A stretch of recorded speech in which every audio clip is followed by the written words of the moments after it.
It is spring of 2021, and we are coming off of what I think is probably safe to say the weirdest year any of us have ever experienced.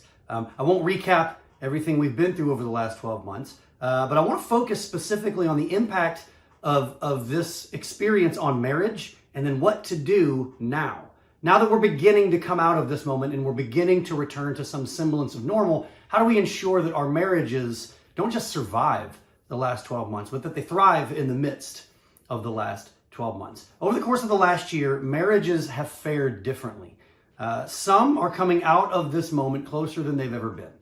Some are teetering on the brink, and others took a hard nosedive into brokenness. Regardless, we all individually have been affected by the past year, and our marriages have been affected as well. But here's the thing about marriages, and really about healthy relationships as a whole. The healthy ones aren't healthy because they avoided stress or because they avoided problems.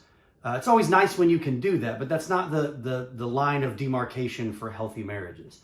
Healthy marriages are healthy because when they experience stress, when they experience trauma, they talk about it openly. And so that's what I want to start with today. I want to take a little bit of marriage inventory about how you have fared over the course of the past 12 months. Anytime a relationship experiences stress, they come out of it either a little closer together or they come out of it a little farther apart. I'll give you an example of what I mean. On a small scale, a single stressful argument about money, about anything really, but let's just use money. On a small scale, one single argument about money within a marriage, if in that argument there is defensiveness, judgment, or hostility, then that single conversation certainly won't be the sole cause for the brokenness in the marriage. But when that conversation ends, you're going to be a little farther apart than you were before the conversation began. If, however, both people take a team approach to this problem, if they attack the problem and not the person, if they speak with compassion to each other, with understanding, with empathy, if they try to see the best in each other, even in the midst of this awkward conversation, then when that conversation ends, they're going to be a little bit closer together than they were when the conversation began. This very simple concept is true of every stress that you are going to face as a couple, the big ones and the little ones. Each is a tiny little fork in the road of your marriage. For each and every stress that you experience as a couple, you will either come out of it a little more connected or a little more disconnected. Healthy, happy marriages aren't the ones that are protected from stress. They're the ones that choose connected more than they choose disconnected. Happy marriages come at the end of choosing the right side of this situation more than you choose the wrong side. So the more you choose to be connected in these small little stressful moments over being disconnected, the end result of that is a happy, healthy marriage. You don't have to be perfect. You don't have to get it right every time. But if you choose right more than you choose wrong, you'll be amazed at how quickly those right decisions pile up and the happiness in your marriage is amplified. So let's start here. The past year has been a big stress, not a small one.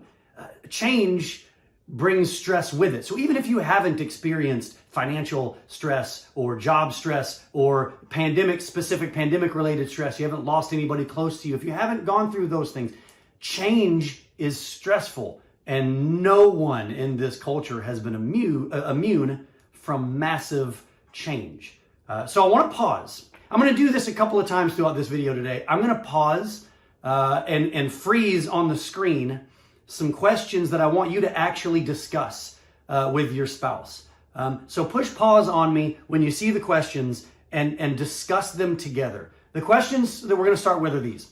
In the past year, are we as a couple closer or farther apart? How about our family as a whole?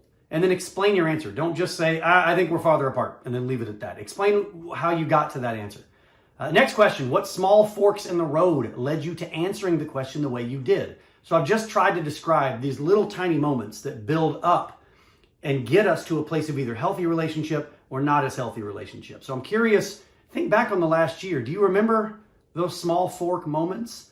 You may not remember a lot of them, but if you do, discuss them. Talk about these questions to get a gauge as to where you're at in your marriage right now as we begin the conversation about what's coming next. So push pause. Okay, we've started the dialogue. No matter how you answered the questions on the slide, there are some things that you can do to push your marriage more towards the healthy end of the spectrum that we're looking for. Now, there are countless ways that we could do this, but for this particular video, I wanted to keep things incredibly simple. A lot has changed about our lives and about our marriages in the past year. But what makes a marriage work hasn't changed. And how God designed us hasn't changed either. So what makes a marriage work? The simple answer, the short answer, the cheesy answer, if you reference all of your 80s monster ballads, the answer of what makes a marriage work is love. I know, it sounds a little cliche, right?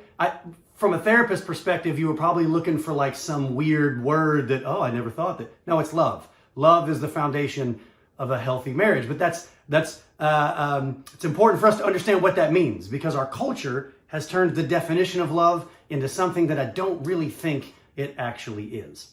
So let's talk about that for a minute. Love is the foundation of a healthy marriage. But in order to maximize its impact on our marriages, we need to understand what it is, and we need to understand how we're told to do it. Yes, I said do it, not feel it, do it. We need to learn how to do love. Let me try to explain that sentence. I think sometimes in our culture and in our language, we struggle to understand the word love. In English, we only have one word for it, really. We use some other words around it, but we only really have one word for it. It's love. So we use it in the following contexts, but have very different meanings. I love that sweater. I love my children. Same word, very different meanings. I love chips and queso, or I love God. Again, same word, different meanings. I love the Cowboys. I love my wife. We can even use it as like a backhanded insult. It's one of my favorite ways to use the word love. I love how comfortable you are going out and just not caring about how you look. That's one of my favorite ways of using the word love. It's a backhanded insult, but you still get to use the word love, so you're being nice, right? It's like saying bless his heart. It negates everything else you've said. You get the idea. One word, tons of different meanings. The word love exists on a spectrum from appetizers to God and our family. That alone can unfortunately kind of devalue the word love for us. It's used all the time to describe all kinds of feelings and affections. Love often really means like, or appreciate, or enjoy, or value. Now, we're going to get into the more serious part of this. God tells us to love him. He also tells us to love each other. I believe love to be an action word. And I think in the next few minutes, you'll see what I mean. The Bible tells us to love our spouses, but husbands and wives are told to do this in very different ways. So we need to talk today about what love is and what it's not, and then we need to look at the kinds of love that God tells us to show each other. I promise you this. Once husbands understand how to love their wives, and once wives understand how to love their husbands, wow. Marriages can go to amazing, amazing places. And in the midst of the turmoil and the change that we've experienced in our culture over the past year, now is the time to get yours moving in the right direction. So let's talk about what love is supposed to look like in our marriages. I want to start with Ephesians 5. Husbands, love your wives as Christ loved the church and gave himself up for her. All right, husbands, I'm going to talk to you for just a minute. We're going to start with you. The word used in the Bible for the way a husband is supposed to love a wife is agape. That is the original language of the word love in this passage. Agape is a specific kind of love. It is a superior love. It is a deep, covenant, committed love. And above all, it is a sacrificial love. It's the word that's used to describe the love of God for his people. And it's his expectation for us in return. So if we want to simplify that into one really easy sentence, husbands, you are told to love your wives sacrificially. That is your job. That's your responsibility. And it's the word that I want to put in your brain for the next few minutes. What does it mean to love our wives sacrificially? It means to truly consider her needs, to consider her wants, to put her desires above your own in a practical sense, in a day-to-day sense. And we're not talking about the movie version of this. In a day-to-day sense, it means to listen to her voice and to consider it as valuable, to take her input, to take her thoughts. It means that your life together can't always revolve around your comfort. And husbands, that is something that we all struggle with to some degree. We tend to make decisions for our comfort or with our comfort in mind. Loving our wives sacrificially means we sacrifice that comfort for the good of our families and specifically for the relationship with our wife. I want to get more practical here. What does this look like? When she wants to talk to you about something that you're not interested in, get over your desire to want to do something else and truly give her your undivided attention. That is agape love. When she wants you to watch her show, get into it and discuss it. It's agape love. It's sacrificial love. It's putting her desires and her wants and her desire for entertainment and joy with you above your own. If she wants to vent a frustration to you, see it as an opportunity to support her, to listen to her, to connect with her, rather than seeing it as an annoyance. A husband showing agape love to his wife makes sure that he tells her as often as possible how valuable she is. And a husband showing agape love to his wife finds things to compliment beyond just her mothering. I ask a lot of husbands in counseling sessions, do you love your wife? They tend to say, of course, yes. And then I ask, why? And the wife is sitting there. I say, why? Tell me why. Convince me. Tell me why you love your wife. There's usually one of three responses. There's, and they kind of fumble because they didn't really see that second part of the question coming, so they're digging for words.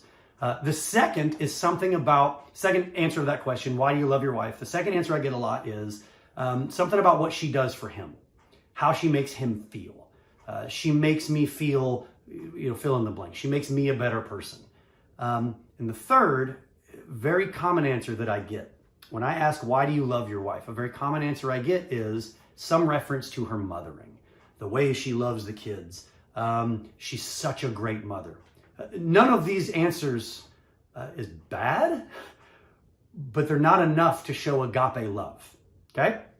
The things she does for you and how she makes you feel are great and wonderful, and you should tell her those things. But what about her? What about who she is? Not just what she does. What about who she is? Those are the things, those are the compliments, those are the identifiers that stay with our wives. Hearing that we love and appreciate who they are, not just what they do, is really, really powerful. As far as the mothering concept goes, every mother appreciates hearing that her mothering is valued. I've yet to find a mom who would argue with me that she didn't enjoy being valued as a mother. But they also have a deep desire to be valued for more than just their mothering.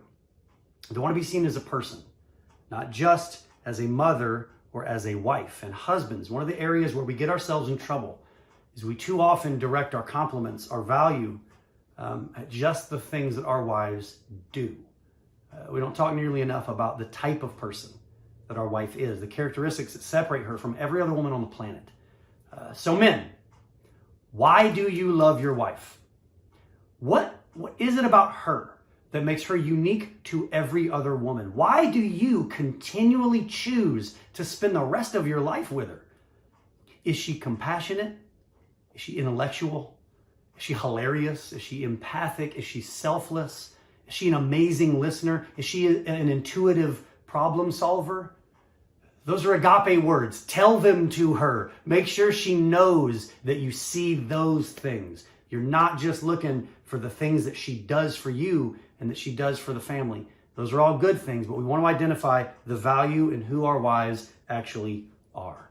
Those are agape words. To show agape love, I want you to look for opportunities. Husbands, look for opportunities to give, look for opportunities to connect, and look for opportunities to value your wife in a sacrificial, deep, and abiding way. Husbands, loving our wives sacrificially doesn't always come easy, but it is vital to a healthy relationship. At the end of this conversation, we're about to talk about wives for a second, and at the end of this conversation, I'm going to give you some ways to figure out how to make this work in your individual marriage. I'm not just going to leave you with broad concepts. But husbands, your takeaway for this part is you're told to show agape love to your wives. Deep, compassionate, abiding love. Sacrificial love. That is your instruction for how to love your wives.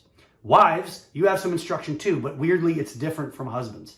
Wives, the word that is used for your love for your husband is oddly not agape. That's not the same word that's used when talking about wives' love for husbands. It's fellaio. It is strong affection. You've probably heard it described as brotherly love. It is the love between great friends. It's the affection or the kindness between two people who genuinely care about each other and enjoy each other. Now, I'm not making this up. This comes from a very specific place. It's one of the lesser discussed biblical instructions for wives, and it comes from Titus chapter 2. Let's read it. Older women likewise are to be reverent in behavior, not slanderers or slaves to much wine. They are to teach what is good and so train the young women to love their husbands and children. The word love here is actually philandros, which is a combination of the word phileo and honor, which means husband. So wives, you are told to love your husbands in such a way as to let him know that you also like him. That's an important takeaway. So I asked husbands to love you sacrificially. I'm asking you to love your husband in a way that tells him that you don't just love him, but you also like him. Let's talk about what this looks like in our modern marriages. It means laughing at his jokes, no matter how stupid they are. Yes, they're dumb. That's what dad jokes are. But that's the funny part, right? Is that they're kind of dumb. It means, just like I asked him to do, watching what he wants from time to time and then trying hard to get into it. I'll give you an example of what I mean. My wife does not enjoy watching football. She never really has. It's just not really her thing. I do. I also happen to be from Detroit. So for those of you watching this who are familiar with the NFL, you know how hard that sentence is for me to get out. I'm from Detroit and I watch football. So before we had kids, before my wife and I had kids, for like 7 years, I got the NFL ticket every year so I could watch my beloved Detroit Lions. For 7 years, my wife watched every snap of every Lions game. And yes, if you are someone who really knows your NFL history, that included the 2008 season where they didn't win a single game. We watched every snap of that season, and by the end of it, we had little homemade t-shirts. We were rooting for 0-16. Nobody had ever done that. I figure if we're going to be bad, we might as well be the best bad team ever. Be worse than anyone's ever been. We wore that crown proudly for a while, and then it got taken from us. But you get the idea. When we were watching these games together, I would give her the backstory of some of the players, and then she would get super into it. Not because she likes football, but because she likes me. Or at least she led me to believe she does. Wives, to show phileo love to your husbands means ensuring that the conversation in your marriage isn't a perpetual loop of to-do items. I'm going to say that again because as a marriage counselor, it's one of the most common issues that present themselves from husbands. Wives, showing phileo love to your husbands means ensuring that the conversation in your marriage isn't a perpetual loop of to-do items. If you have kids, especially, moms have an amazing ability to catalog like 5,000 pieces of information simultaneously. That isn't an accident. They're always thinking about what's coming. Moms are thinking about who needs to be where, what they need when they get there, how long it's been since they've eaten, do I have snacks, what kind of snacks, are they snacks that will be good snacks to keep them full for a while, or are they going to make them grumpy in a minute? And because of that, because they have these thoughts about maintaining the family structure and ensuring the safety and protection of everybody in the home. Because they have these thoughts, moms can sometimes really struggle to relax.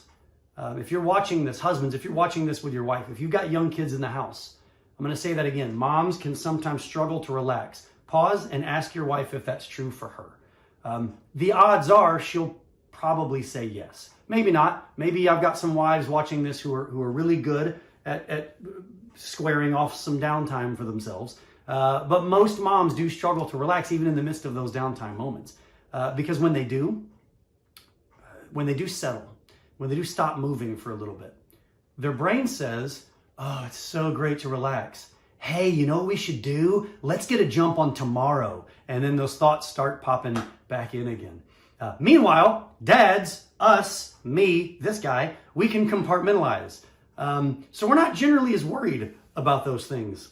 I figure, well, we'll figure it out tomorrow. I don't know. We'll find his shoe somewhere. There's goldfish in the pantry. Goldfish are always good. We figure we're fine. I'll find the shoe tomorrow. The goldfish is in the pantry. Either way, it's nice outside. Let's hang out. That's how we do it.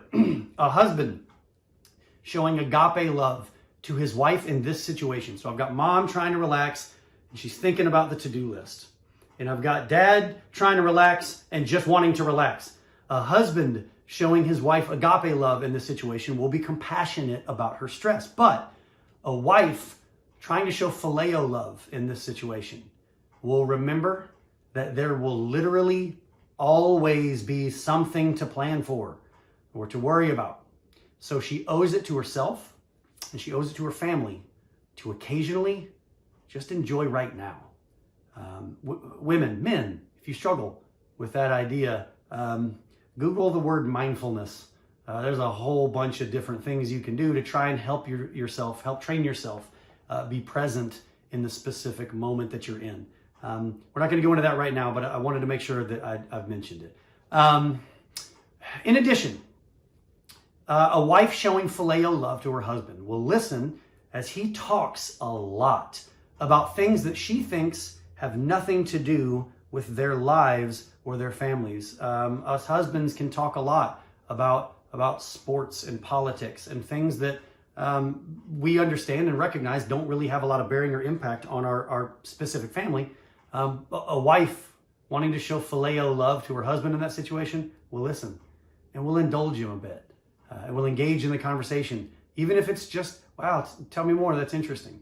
All right, phileo love, in closing. Phileo love means not only enjoying your spouse. It's a big part of it, enjoying your spouse, but not just enjoying your spouse. It also means being intentional about setting time aside just to enjoy your spouse. So wives, if you are looking to show phileo love to your husband, that's a really good way to do it.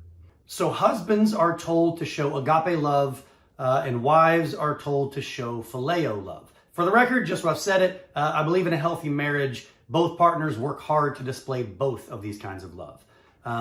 Husbands, you need to show that phileo friendship type of love to your wife, just like your wife does. Wives, you need to show agape love to your husband.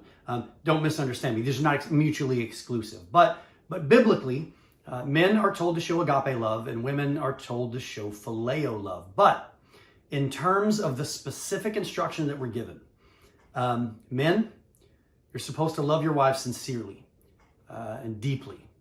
Women, you're supposed to love your husbands with an abiding friendship. Now, if you're like me, it begs the question, why? I really can't stop asking that question. It doesn't matter what I'm reading. My question is always why? When my kids do it, I have to indulge them because I do it too. Why are we given these two different commands? Why not just tell us all agape each other? Agape is a good word. Let's just all do that. What is it about men that would require them to have to be told to show agape love? And what is it about women that would require them to be told to phileo their husbands? Now, I know that we're speaking in broad generalities here, and this may not apply to you in your specific situation, but just my opinion, as a marriage counselor, I've worked in this field for a long time, and I've worked with an awful lot of couples over the years. They are each unique, and I don't mean to stereotype or to overgeneralize, but in my experience, there are some themes about us as spouses. If it doesn't apply to you, if these themes don't apply to you, if you feel like I'm being a little too broad in my generalization, I certainly apologize. You are welcome to fast forward to the end for the just question part. But these are my opinions in terms of the work that I've done over the course of years with married couples. The themes that we have as spouses, there are some core conditions that these instructions, agape and phileo, there are some core conditions that these instructions speak to. The core conditions are this. I think as men, as husbands, we have an easier time showing partner acceptance. We have an easier time making our wives feel like a buddy, like they're part of a team. But we often struggle to make our wives feel deeply loved. We don't really have a broad emotional vocabulary. You go back to the beginning of this video and I talked about what to identify in your spouse. Identify in her who she is, not just what she does. That doesn't come naturally for a lot of men. We struggle to show them that we value who they are, that we truly love them with a sacrificial commitment. As a generality, us men show like way easier than we show love. So that is why I believe we're given the instruction to agape our wives. Wives, on the other hand, again, in my experience, tend to have an easier time showing husbands that they deeply love them, that they'll tend to their needs and to the needs of the family. But sometimes they wonder, as husbands, sometimes we wonder how much you like us. The joy that we felt very sure of in the earliest parts of our relationship has dwindled a bit, sometimes to the point where we feel like an annoyance. Sometimes we are, but sometimes it's because our wives struggle to show phileo love to us. So I believe that these instructions, men being told to show agape love to their wives, wives being told to show phileo love to their husbands, speak to our core conditions. But I also think that they speak to our core and deepest needs. Husbands need their wife's phileo, their wife's friendship. He needs her to be his best friend and to feel like she likes him. A wife needs her husband's agape. She needs him to care for her as his most cherished treasure. Not only to see her as a coworker or as a mother or as the sum of a bunch of things she does, but to see her as a human being. Okay, so I'm not going to leave you with just this abstract idea of agape love and phileo love and are you doing it? I've got some questions for you to discuss that will help you figure out how to do this in your marriage more effectively. I'm going to put them on the screen. And I'm going to explain a bit about them once I put them on the screen. But once I've done that, I'm going to do what I did a minute ago. I'm going to leave them on the screen and push pause. If you're serious about bettering your marriage, push pause and discuss these questions. So here they are. We're going to start with this. Husbands, list 3 ways that you show agape love for your wife. Now I want to start, this is a weird way to start, but I want husbands to list, okay, I agape love you. I want to assume that love is true. For husbands. And I want to give you the opportunity to tell your wife, this is how I'm trying to show you that I agape love you. You're probably doing this, husbands. Now's your chance to identify, well, this is how I show you this agape love. The next question, wife, do you feel like the items above demonstrate agape love for you? Why or why not? Husbands, pay attention to this question. It is possible that you're trying really hard and you're not getting the credit that you're looking for, because she doesn't value what you think she values. So you're doing these things that you would say, this is how I'm showing you agape love. And then she says, well, yeah, but that's not really, I don't really speak that language. There are a lot of wives, a lot of husbands who fill up gas tanks late at night so that their wives have gas the next day. That's an act of agape love. It's a sacrificial love. And a lot of wives who don't necessarily recognize that as being what it is. It's just kind of something he does. Well, this is your chance to talk about the things that you guys do and why you do it. Okay, so we want to start with husbands. How are you showing agape love? Wives, is it accurate? Next, wives, what are some ways that you feel he shows you agape love? The goal here is to get a better understanding of this process from both of your perspectives. So wife, what are you seeing shows you agape love. Now is when we get to the change part. Okay, now is when we're going to get to the more, maybe more personal part. Wives, what could your husband do that would more effectively show agape to you? So wives, you get the opportunity now to tell a husband, I love you, and I hear you saying that you agape love me. Here are some things that would really help me see that. Some things that would be meaningful to me. Husbands, pay attention. Fight every instinct you've got to get defensive. To say, well, I thought I was doing that, or to get mad about how I tried that and you didn't. Just listen. Today's a new day.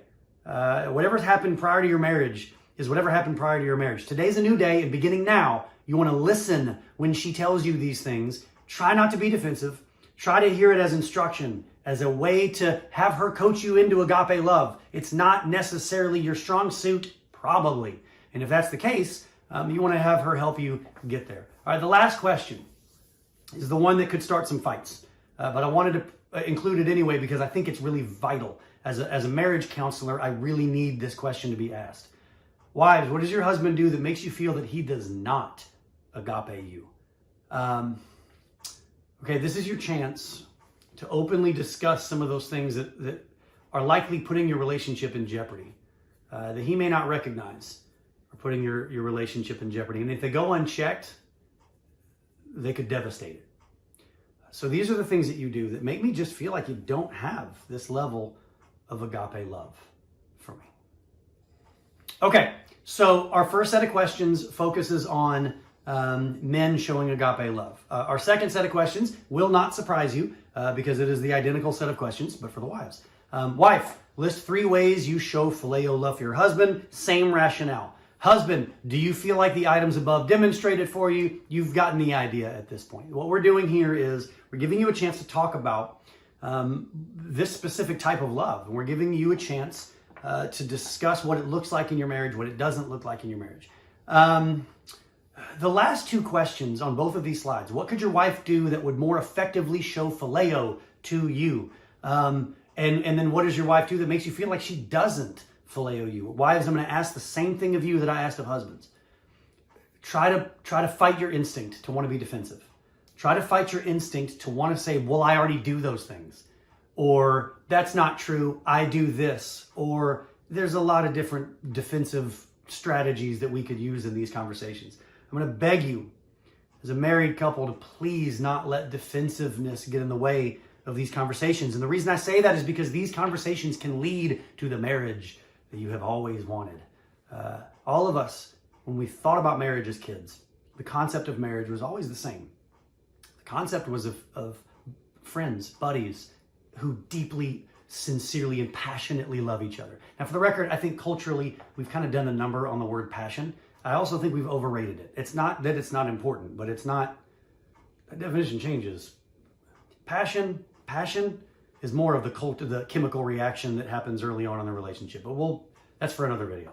But these conversations are meant to give you a closer, more connected marriage that looks a little more like the one that you grew up dreaming about, or that makes it a little closer to the one that you imagined when you met and you were happy and you enjoyed each other's company and you could talk for hours about nothing. You didn't have kids and schedules and bills to pay, and yet you found things to talk about. Isn't that amazing? Because most of our conversations now revolve around those to-do items. They revolve around kids and bills and jobs and schedules and family. We want to get past that. I want to help you get to a place where we're talking about things other than those things that I've just listed. All right, we're going to move on. I want to give you a peek for just a minute into the world of marriage counseling, okay? There is a guy that all of us as marriage counselors are familiar with. The guy's name is John Gottman. We all know him. All marriage counselors know him. Most of us read his stuff. The reason that we all know John Gottman and the reason that we trust his work is because he's one of the most well-researched clinicians in the field of marriage counseling. His work is groundbreaking. And it's groundbreaking because his philosophy on working with couples didn't come from just thoughts and ideas and like, yeah, I think this should make a marriage work. He spent decades of scientific observation of couples. You can Google search John Gottman and the Love Lab, and it's a really cool story about the way he did all of his research. But he studied and analyzed what made them work and what made them struggle. Prior to his work in this field, books that had been written were largely opinions. They were largely anecdotal from people who worked, and this is what I see. Gottman took a different approach. He took a scientific observational approach. Every marriage counselor I know is familiar with his work. He is a giant in our field. He's got tons of books. A bunch of them are on my shelf, and I suggest them to a lot of different people. I'm going to leave you today. We're going to leave this conversation on marriage today with one of his concepts that could possibly be the most important thing in your marriage. It is the moment where you get to show the kind of love we've been describing today to your spouse, or you don't. It's a moment that you probably don't even recognize. If I asked your spouse, does he love you or does she love you? This is the moment they're going to think about. And it's one that we overlook. It's one that we don't even recognize as being so vital because it's so small. But when I ask the question, does he love you or does she love you? Your brain is going to be cataloging these moments. That's a big deal. This is a moment of opportunity to practice both fellaio and agape love.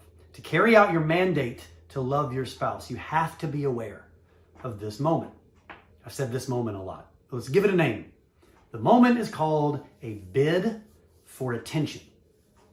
You can Google that phrase and get a much deeper explanation, but I'm going to give you the kind of elementary school overview of it right now, okay?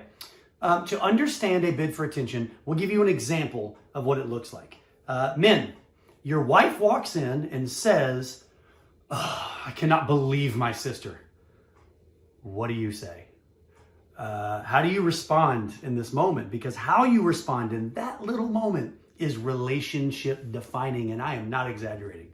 Women, your husband is eating a bowl of guac, and he says, "This guac is amazing." What do you say? How do you respond in that moment? Because how you respond in that moment will be relationship defining. And again, I'm not exaggerating the value of this.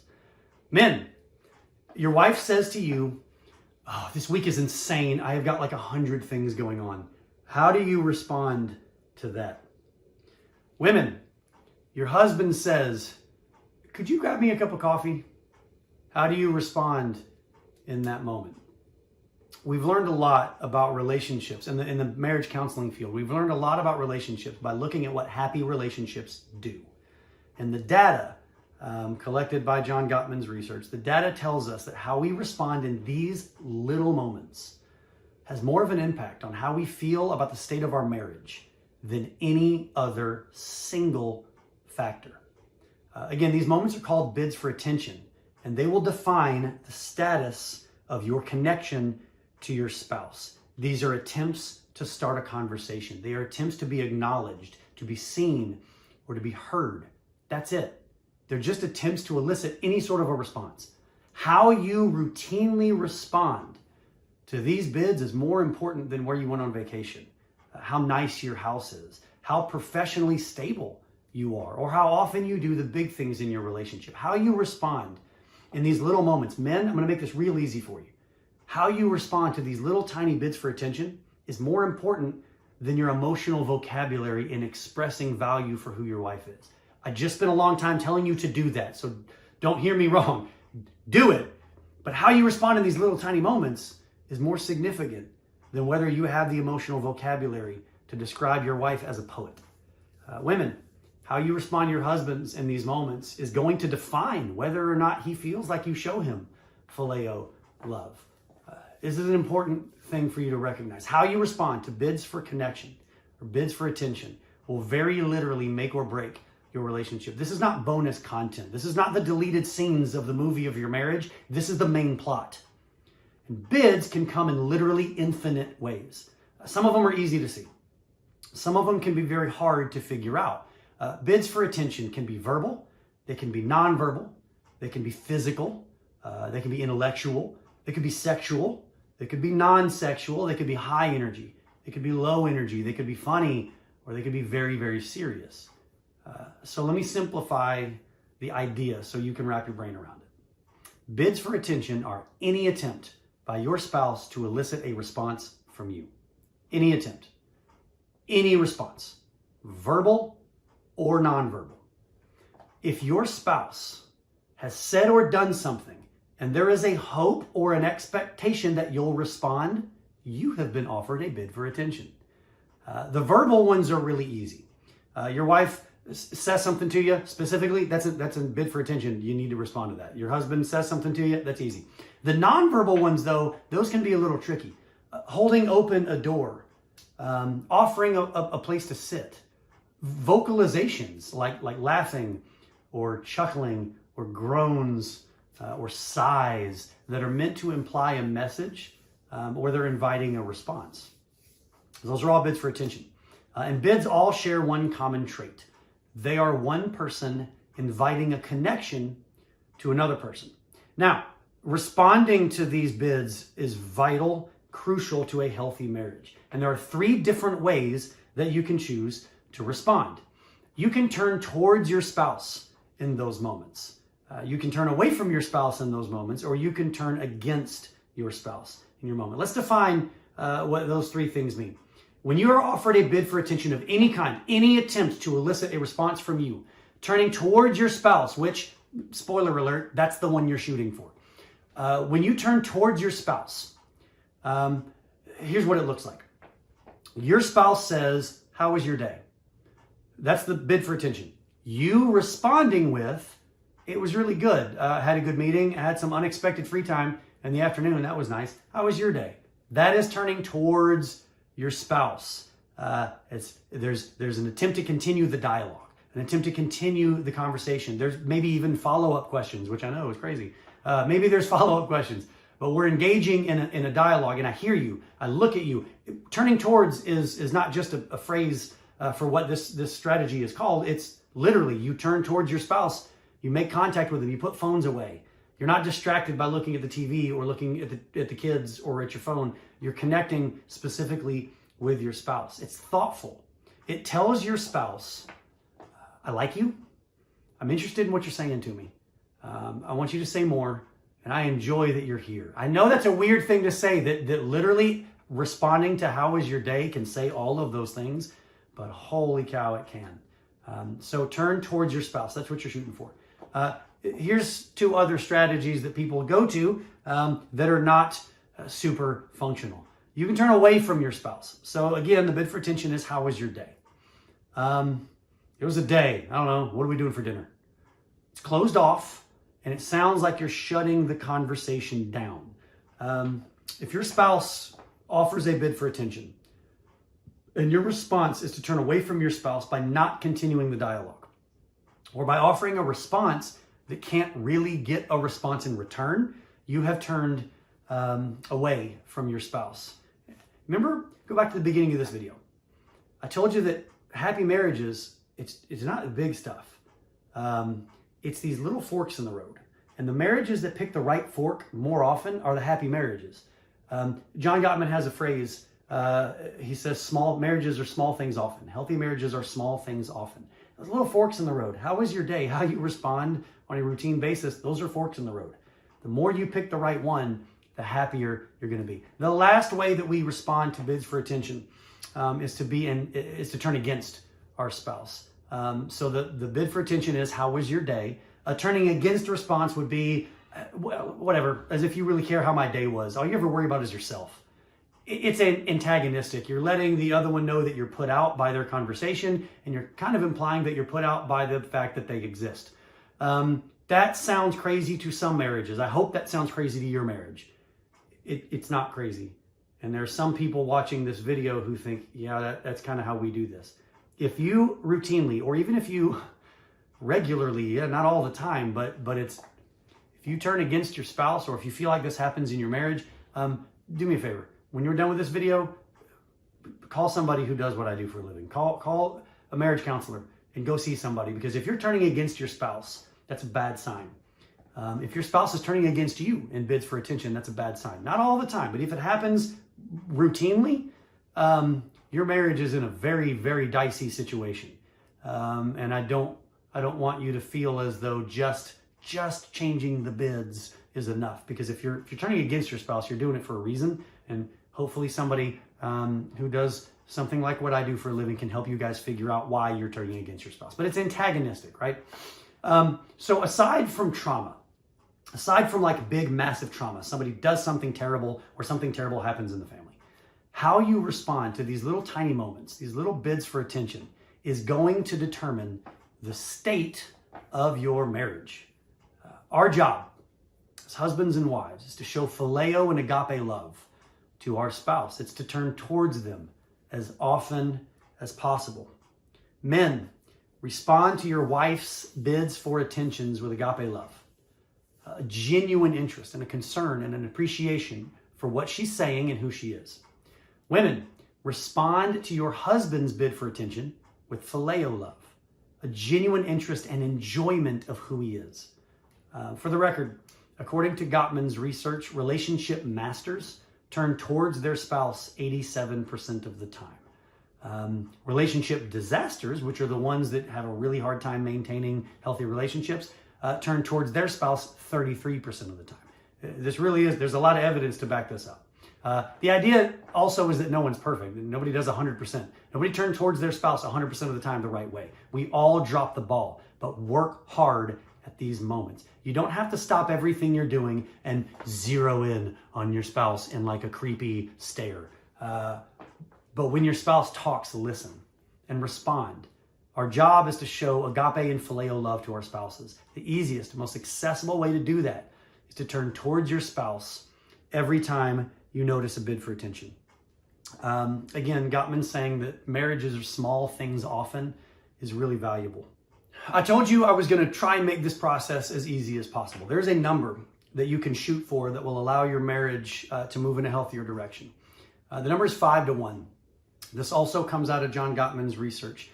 It's real simple. It means 5 positive interactions for every 1 negative interaction. 5 turning towards for every 1 turning away. And it's a good predictor of a healthy relationship. It's not rock solid, but it's a good predictor of a healthy relationship. So your goal is for every 5, for every 1 turning away that you inadvertently do. I hope it's inadvertent. I hope you're not intentionally turning away from your spouse, although that does happen sometimes. There's research as to why we do it. But for every turning away from your spouse, my hope is there's 5 turning towards. Man, if you can pull that off, you probably have a happy marriage. And how your marriage looks is largely going to be determined by what your ratio is in positives and negatives, turning towards versus turning against. This all may seem kind of simple. I've given you a pathway. This is the kind of love I'm supposed to show. This is how I'm supposed to show it. This is how often I'm supposed to show it. It's not all that complicated. And it's kind of simple because it kind of is simple. Treat your spouse like you like them. God has a plan for you. He has a plan for your marriage. Part of that plan is you loving your spouse in a meaningful way. How you respond to each other's bids for attention is the hands-on, practical, everyday way that you show this kind of love for each other. Over the past year, everything has been thrown out of whack. Our routines are shot. For some of us, that's a good thing. We kind of let the things I'm describing today slip. But now, in a post-pandemic world, is the perfect time to recharge your marriage. It is the perfect time to set new routines and to begin new relational habits. Today, I've tried to really just give you 2 things. What to show and when to show it. What you show is the specific type of love that we talked about. When you show it is when you receive a bid for attention. If you can nail those 2 things, if you can improve in those 2 areas, what you're supposed to show to your spouse and when you're supposed to show it, you will be amazed at the impact that it has on your relationship. You'll be amazed at where your marriage can go.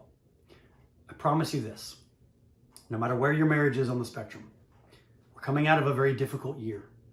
Wherever your marriage is in terms of healthy versus unhealthy, there's always room for it to get better.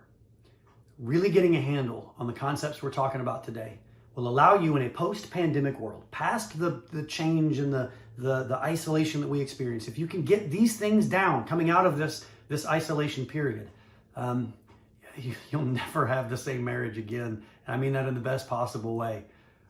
You'll be more connected than you've ever been. be more connected than you could have possibly imagined. And that is my hope for you today. I appreciate you spending these few minutes with me. Hi, I'm the Rev Andrew Van Kirk, the rector at St. Andrew's Episcopal Church in McKinney. For most of this past year, our choices about what to do and who to be with have been constrained. For better or worse, I hope better, you've probably had to spend a lot of time with your spouse. There wasn't much else we could do.